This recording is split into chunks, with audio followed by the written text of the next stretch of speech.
Welcome, AP Statistics. This is chapter 23. We're going to be talking about comparing means. So just like we compared proportions, we are going to be comparing means. Hope you are charged up for this lesson. Ooh, that's bad. Assumptions and conditions for a two-sample t-interval or two-sample t-test. They are the same. Independent groups assumption, the groups must be independent from each other. So just like when we compare proportions, we need to assume the groups we are comparing from which we glean the means, just like the groups for which we glean the proportions, need to be independent from each other. All right, studies involving matched pairs, think husbands and wives, think siblings, that sort of thing, and studies involving pre-test and post-test scores for the same sample are not independent. Chapter 24 is where we handle that case. You've seen that a couple times at this point. Matched pairs are not good for the comparisons we've done. Pre-test and post-test scores are not good for the tests that we've done. We'll handle that in chapter 24, and statisticians have a brilliant solution for those sorts of situations.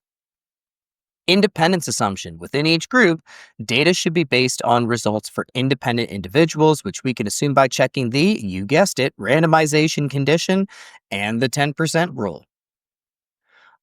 This 10% rule can be ignored for very small samples and for experiments. Sometimes we'll just say the sample's extremely small, don't even worry about it. Nearly normal condition. The data we collect appear to be unimodal and symmetric without clear skewness or outliers. Asterisk.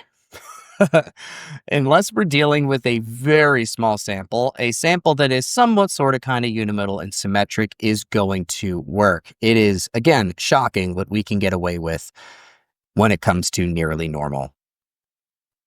All right.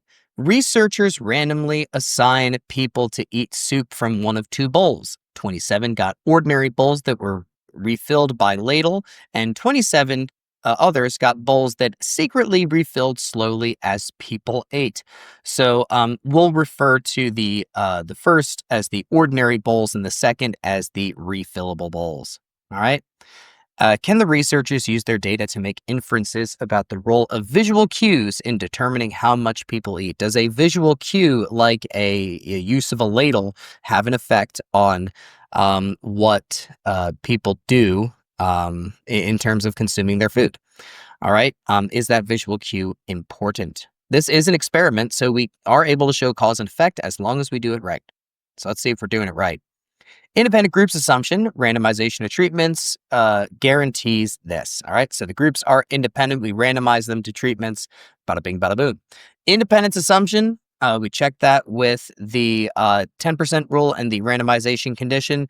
And the amount consumed by one person should be independent of the amount consumed by others. That's a reasonable assumption there. We did randomize. Subjects were randomly assigned to the treatments. And 10% rule, this is certainly 10% of less than 10% of all the people we could in theory sample. Again, for experiments, sometimes you can just say, yeah, don't even worry about the 10% rule since it's an experiment. On free response problems, it's good to point out that we are sampling less than 10% of the population, 10% of the people that we could study.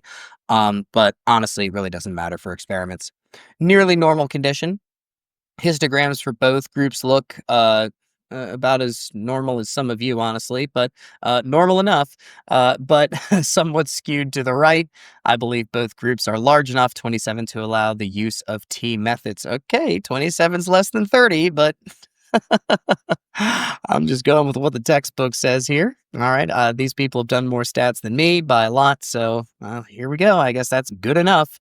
As our little meme suggests, it's okay to construct a two-sample t-interval for the difference of means. All right, so let's get to it. Just like we compared proportions in chapter 21, we can compare means using confidence intervals and statistical inference using students' t. So we're going to be using the t model here. Here are some details. A confidence interval is built just as you would expect. It's a difference of means plus or minus some critical t value, a t star critical value with a certain number of degrees of freedom. And we have a standard error. This standard error looks very similar to what you've seen with comparing proportions. The critical value, T star, depends on the confidence level and the degrees of freedom, which we get from a special formula. If you want to see a formula that will literally give you nightmares, look up the formula for comparing means. All right, look up the formula for comparing means for the degrees of freedom. It is horrifying. Moving on. All right, researchers studying the role of internal and visual cues in determining how much people eat conducted an experiment in which some people ate soup from bowls that secretly refilled. The results are summarized in the table to the left. All right, so you get the ordinary bowl and the refilling bowl. So we've already checked the assumptions and conditions. We found the standard error for the difference of means to be that. All right, so maybe we'll use that later. Not really going to need that right now. So what does a 95% confidence interval say about the difference in mean amounts eaten? We're going to use two-sample t-int. That's a two-sample t-interval. There is a section of the calculator that asks whether you want to pool, all right? For this class, not necessarily for all stats classes you're going to take, but for this class to prepare you for the AP test, always select no, all right? Interestingly, I do teach students what to do regarding whether to pool or not pool when I teach the other statistics class, the non-AP statistics. We do talk about that in more depth. So if you want to learn more about that, you can ask a student in that class and they will tell you. But for you guys, don't worry about it. You don't need to know that for AP Stat, and you figured out right now that there is a lot that you need to know. So don't worry about that. We're going to be sure to interpret the confidence interval. And is the difference significant is the precise question we will be asking. So we will leave this to the calculator to give us the numerical results, and then we will use our brains to interpret them. Welcome to the calculator, everybody. We're going to go to stat, as we usually do at this point. We're going to go to tests, and our test is pretty far down. All right. It's actually not a hypothesis test. It's two-sample t-int. So we're going to go there. I've already entered the data. You'll notice I put the information, the mean, standard deviation, and sample size for the refillable bowls, the bowls that refill by themselves. And the details down here for the twos would be, so for mean 2, standard deviation 2, sample size 2, which is the same as sample size 1, so that makes it easy. This is for the bowl that does not naturally refill and you use the ladle. All right, so we're going to go down here, already entered all this information in. Confidence level is 95%. Pooled? No. And we hit calculate. And there is our confidence interval. So how do we interpret this interval?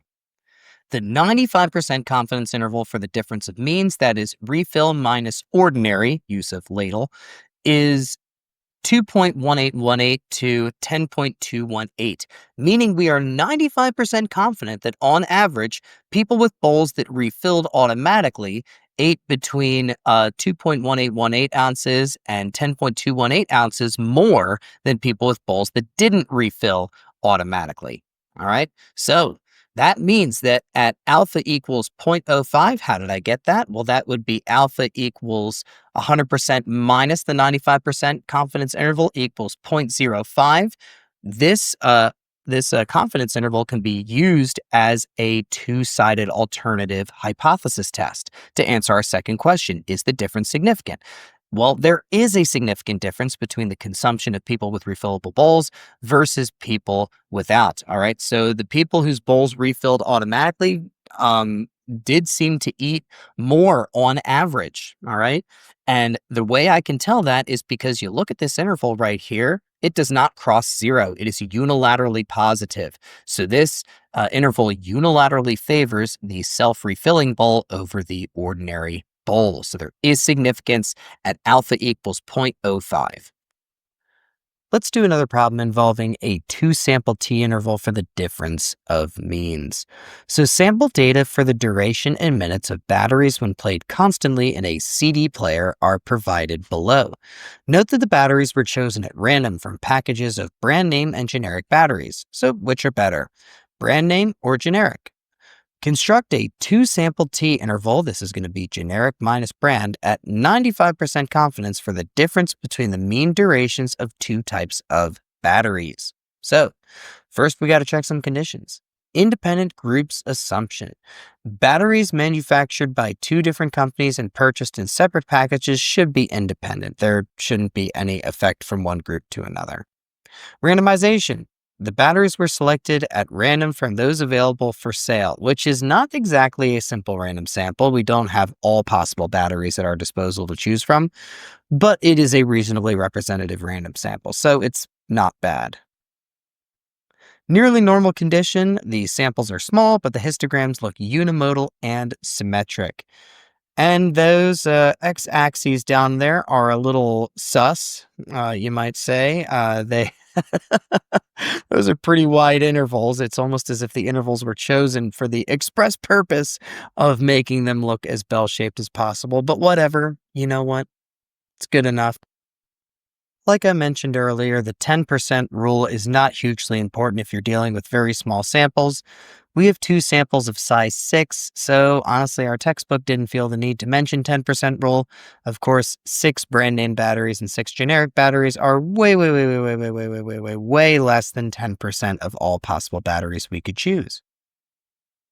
So, we are going to enter data into edit and use toSampTint. For pooled, of course, we select no. Let's get to it. Here we are at the calculator. I've entered the values for the brand name batteries and generic batteries into lists 1 and 2 respectively. I'm now going to go to stat.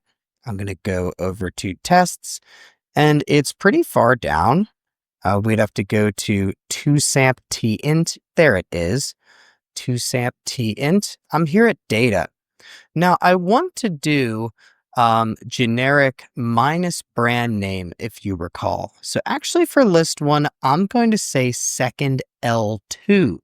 I want to start with that and then subtract the values from list 1. All right, so I'm going to do that little switcheroo there. Just make sure you know which list is going to come first and which list is going to come second. Our instructions say generic minus brand, so I'm going to have the generic ones be list 2 and the brand name ones be list 1. All right. You can just leave these as 1s. Confidence level is 95%. Pooled? No.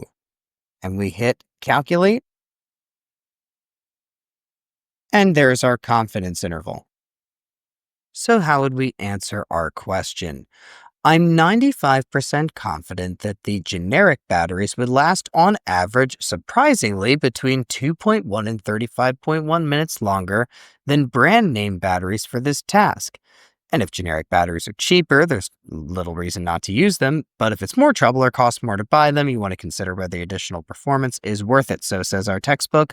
But one thing is certain, 95% confident. From left to right extremity of that interval, we are favoring the generic batteries. Who'd have thunk?